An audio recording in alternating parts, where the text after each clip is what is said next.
Hey y'all, welcome to Boundaries and Grace. I'm Taylor Chandler. I'm a licensed marriage and family therapist helping you to shift from insecure to secure attachment style. Today, we're talking about attachment wounds. What are they? What do they look like? What's the effect? And what do we do about them? Let me start here. Okay, so there's secure attachment and there's insecure attachment. Everyone wants to be securely attached, even if you hadn't known the language for it until today.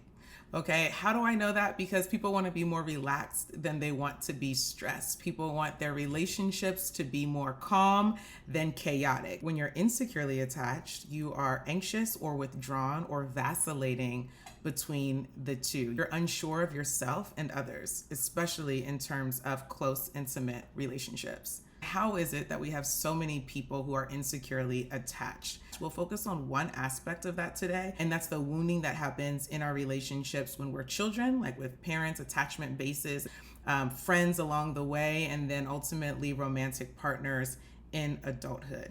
Attachment wounds can happen at any point in time. The ones that especially put insecure attachment in motion are the ones that happen in childhood. Attachment wounds, we're going to talk about those things today. I hope you have pen and paper. My candle went out. I'm gonna have to replace this candle. Hold on. Better. That looks better. I like that. Okay. Attachment wounds happen when there is a disruption in what should have been a safe, secure connection. Think about some of y'all like me, we had dial-up. You could not be on the internet and somebody be on the phone at the same time because it would disrupt the connection. An attachment wound is like if you were on the internet and doing your thing in the AOL chat room, okay? Someone picks up the phone and suddenly connection is severed. Attachment wounds, there is a severance in the connection between us. Experiences of rejection and abandonment create attachment wounds. Some definitions, these are from the Oxford Dictionary. Rejection, the dismissing or refusing of a proposal, idea, etc. Define refuse, indicating that one is not willing to do something. The spurning of a person's affections. What does spurn mean? Spurn is to reject with disdain or contempt, to strike, to tread on. I tread on you, to push away with the foot. This is rejection. Abandon, definition, cease to support or look after someone. To desert, give up completely, leave a place empty or uninhabited without intending to return. Already, this is sounding a bit triggering. The development of your attachment starts way back in childhood, so let's go back there. A child is totally dependent on the parent, the adult, the attachment base. Even if it's not your biological parent, care happens in functional ways, but care also happens or should happen in emotional and psychological ways. As a child, functional ways of caring looks like keeping you alive, keeping you housed, having clothes on your body, keeping you warm, feeding you, that kind of thing. There's also emotional and psychological care, and that's things like validation, assurance, consistency in my behavior towards you. That's a way that we care for someone's emotional and psychological needs for safety. Two things are happening when there are persistent gaps with your functional and or emotional psychological care. One thing that's happening is that needs aren't getting met, and so I'm in a deficit. There are many implications to that, some being physical starvation, which is terrible, but there's also emotional starvation when you aren't being emotionally fed. It might feel like I have a strong need for others' approval because I felt so rejected. Number two, stress. Okay, I can't take my guard down. I'm vigilant, I'm skeptical because I am not protected. Number three, overcompensating. Burnout.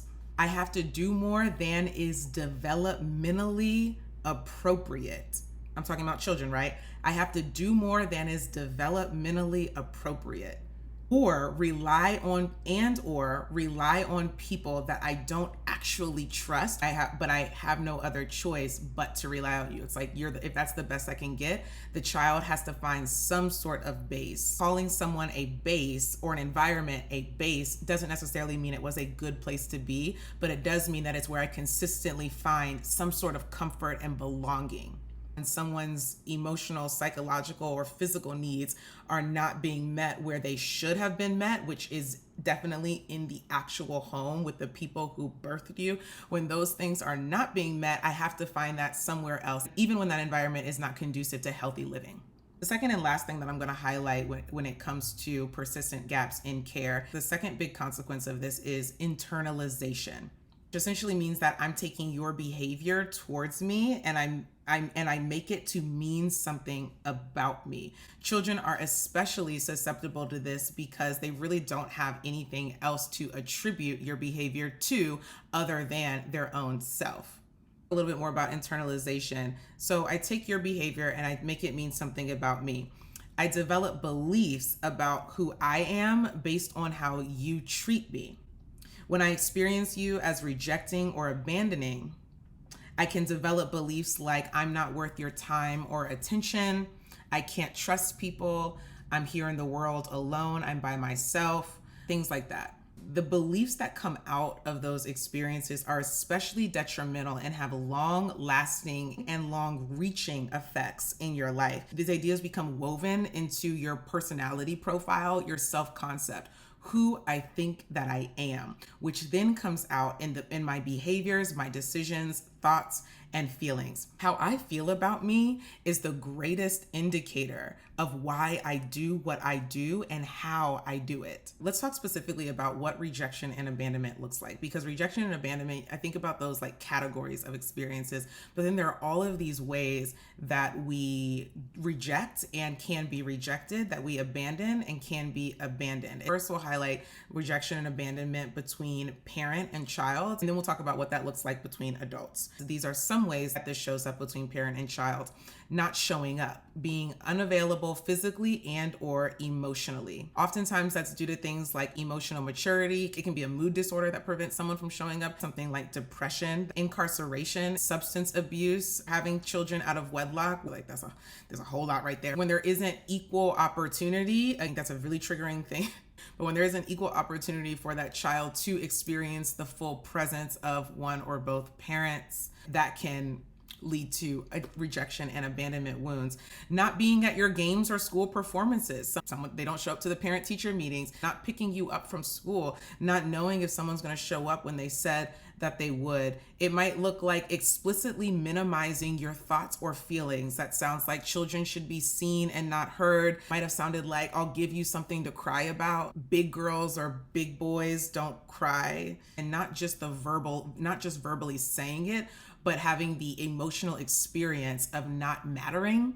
Those kinds of experiences can lead to internalized rejection, aka I am rejectable. Other ways that we wound: criticizing appearance, prioritizing work over family, verbal put downs, broken promises. Now let's move on to ways that rejection and abandonment can happen between adults. That can look like not showing up or acknowledging important events like birthday, anniversary, promotions, broken promises. Prioritizing other things over the relationship. That can then make someone feel emotionally insecure, even if I have all of the things that I need to live. And so the same things that trigger children are the same things that trigger adults in so many ways. Let's keep moving. Someone's unresponsive or stonewalling, ignoring calls, texts, blocking, especially in conflict, or to punish the other person, or even to try to save yourself, or to try to reduce your own anxiety, but that other person ends up being locked out. It can also look like bulldozing, where there's not a whole lot of concern in the moment about the other person's thoughts or feelings. You're just trying to get them to get what you feel. You want them to get your experience. Being hot and cold with me. Okay, you're inconsistent. And so it feels like you don't really want me, or I'm not acceptable to you at all times. We've all had attachment wounds to some degree at some point in our lives. The ones that stick, the ones that really impact us, are the ones that come from significant figures, parents especially, and when those wounds were not attended to with the quality of care that is congruent with the pain, the emotional distress that it caused. This is the Band-Aid on a bullet wound idea, that you can't cover up something big and deep with something small. Although many try, sometimes that's all they have, and sometimes we don't even know how important or how significant the wound is, so we really haven't communicated that to the other person anyway. Regardless of why the wound was not cared for or attended to, the point is I make that mean something about me, and those wounds have yet to be resolved. Those are the types of wounds that stick. It might sound something like this: if I show my feelings, I'm not a real man. If he shows his feelings, he's not a real man. It might sound like I'm not capable of caring for myself. I need somebody else to do it. It might sound like I'm not capable of caring for you. You get somebody else to do it. It might sound like I can only count on myself. I am the doer. I am the functioning one. I'm the one to be dependent on, and I do not depend on other people. I can have these experiences from the past that I pull meaning from. I make it such a part of me that I think that it's me, when really it is a result of the way that I relate to those attachment wounds, those relationship traumas that I had in the past. I want to be even more clear.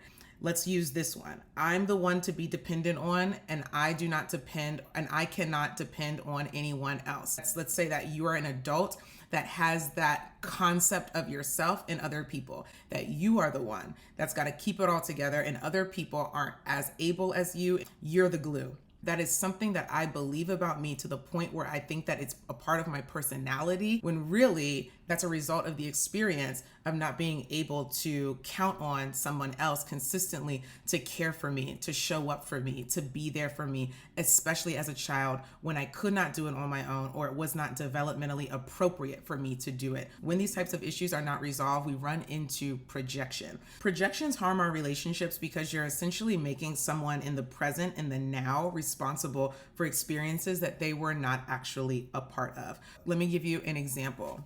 My father worked a lot and did not spend time with me. I would ask him to come to my games and to my school plays. He said he loved me, but that he couldn't be there. I felt unimportant. I believed I was unimportant. Now I am with a man who works a lot and is showing interest in me. When he says he has a meeting or needs to work on a project, I become passive aggressive, becoming short in my responsive, making passive aggressive comments about his coworkers. Who is this? I'm taking my experience from the past and what I took it to mean about me, unimportant, not worth it, that kind of thing, and projecting it onto my man today. I don't leave room for other alternatives.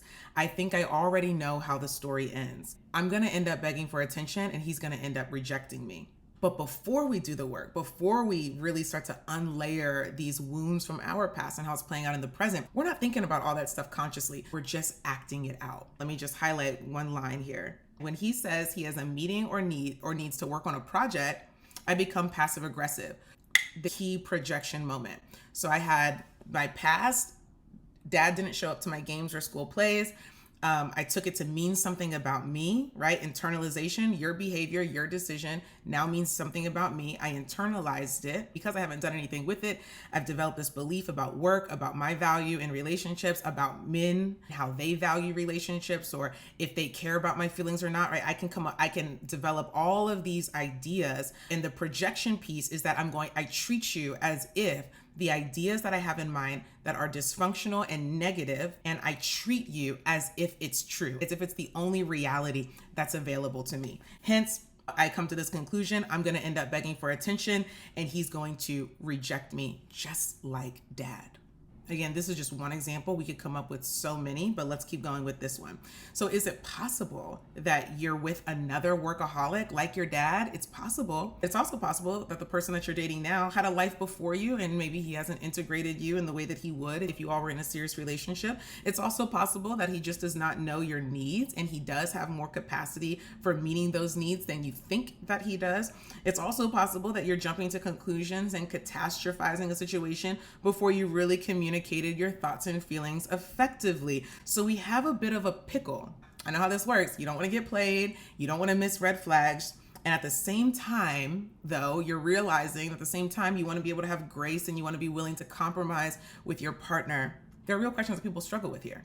How do you know if you're dealing with a real problem in the present, a real imbalance with the work and relationship? Is that a real problem, or am I projecting the past into this moment? How do you know if the other person has a legitimate concern or if they're projecting onto you? These are all great questions, and there is not a black or white answer. In other words, there's no particular behavior that necessarily means that it's a real problem or a projection. There's not like this very simple way to decipher. So we have to actually use emotional intelligence, which naturally means that context matters, nuance is real, and communication is necessary to be able to handle the situation appropriately. There's so much to say about that. We're going to do a whole episode on emotional intelligence, EQ. But let's talk about one part that is more about self-awareness than other awareness, because emotional intelligence needs both. You need to be really aware of yourself, and you also need to be able to be aware of others and manage social interactions well. But today we're going to talk about using discernment to help resolve this projection pickle. It's about how you're reading things and are you accurately categorizing the experiences that you're having. I need to loop discernment and healing together. You can't have good discernment until you've done some healing work. When you haven't really processed through events in the past, there's no way to accurately decipher the present. Past stuff will get in the way. It's just a matter of when and how, okay? It will get in the way. I want to highlight what's possible when you do the healing work, because your discernment is enhanced. Your discernment is better. Discernment is the ability to perceive. And of course, you want to be able to perceive accurately. What I think it is what it actually is. That's good discernment. And so what you want to discern when you have this projection pickle is the trigger that I'm experiencing in the present legitimately something that's happening right here and right now? Or am I having an experience of my past being projected into the present, and what's happening right here, right now isn't even all that? Answer: nervous system is a great place to look. Your nervous system. Trauma is stored in our body, and rejection and abandonment are relational traumas. So when these experiences are triggered, your body reacts. Your bodies, your emotions are experiencing the memory of a past event. And it has a physiological reaction, a body reaction. Physiological signs might include racing hearts, shallow breathing, nausea, tight chest, shaking, especially if you experience those signs outside of present triggering moments, outside of your relationship, and you're experiencing physiological reactions to things just out in the world where nothing's going on, or with people who you don't even really know like that. Further, if you know that you have past stuff that has yet to be resolved, for sure you should be erring on the side of projection. You should be erring on the side of personal responsibility. If I'm being triggered in the present and we're like, where's all of this anger or sadness coming from? Or I don't know how to handle conflict really well, and I'm not really sure if I'm projecting or if I'm in the present, but I've never been to therapy and I've never really checked. I want you to err on the side of personal responsibility and say that it's, and you, again, if you know that you got stuff in the past that you have not touched, or you have stuff in the past that you've talked about before, but you just got a feeling that it really wasn't fleshed out the way that you think it might need to be, okay? It is more likely that my past is getting in the way of the present than I realize. So on one side of the coin, we're answering the question, how do I know if I'm projecting or present? On the other side of that same coin, the question is, how do I know if someone else is projecting or present? Am I really as big of a problem as you're saying that I am? Am I really as toxic as you say? Or are you projecting onto me? How do I know? Maybe some of you that are like, I really want to take responsibility for myself. I really want to be that accountable partner in relationship, but I also don't want to get played into taking more responsibility than is actually mine. Totally fair. I get it. Let's talk about it. You do have to be willing to see when you've really done something that triggered someone else, even if it wasn't your intention, okay? Intention and impact are very different things. It doesn't have to be your intention to cause distress, okay? But if that's the impact that it caused, it's a sign of emotional maturity and definitely of secure attachment that you're able to still take responsibility for that. It doesn't mean feel bad about yourself, but it does mean saying like, if I did it again, I would do it differently, or I take responsibility for the impact that caused. Impact and intention are different things. For example, you said you would call when you got back from the bachelorette party, and that was supposed to be by 2 a.m., but your person doesn't hear from you until 11 a.m. the next day. I'm gonna give you the benefit of the doubt. Girl, let's say you were really in by 2. You really did do it. You were really in it by 1:45 a.m. You was in there. You fell asleep. It was Bourbon Street. Okay. Your intention was to call and it didn't happen, but the impact was that your person was concerned and upset. Just because that person is upset with you the next day doesn't mean that they have some sort of like mommy and daddy issues. It's you. Like, it's actually you. And even if they did have mommy and daddy issues that are playing a part in how they're reading the situation, even if they did have mommy and daddy issues, you still didn't call when you were supposed to. They still didn't hear from you till 11 a.m. the next day. This brings me to my sidebar, y'all. Remember when I said that this isn't like, there's not a black and white answer to this whole projection pickle thing? This was part of what I meant. Rather than something being all projection or all present problem, it's so often some of both. I don't think that anybody gets away from projections altogether. Just like I don't think anyone gets away from some degree of anxiety altogether. I just think that you manage it better. That's a lot more realistic than saying, I'm never going to project in this relationship. It's much more realistic, a much better goal to say, if and when I do, I'm going to have the skill to be able to manage that well, and I'm committed to do so. Okay?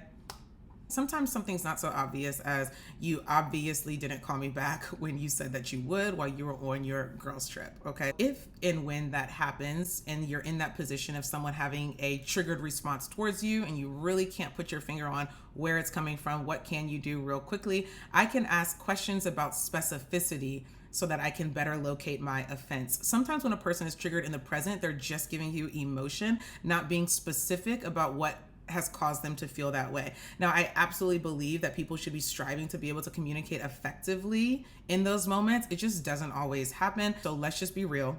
And sometimes you're the one doing the work first before your person or people that you're connected with, instead of expecting everyone to be on your level or at this super highly emotionally intelligent level.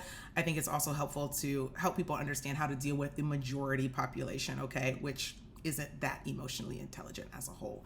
Anyway, so sometimes someone's just giving you emotion. They're not being specific about what has caused them to feel that way. So of course, with the caveat of not using this for gaslighting purposes, you can ask someone to let you know what it was that you did, how it made them feel, and you can empathize with them even if you know it wasn't your intention. Again, if you know what you did, you need to be able to just say that.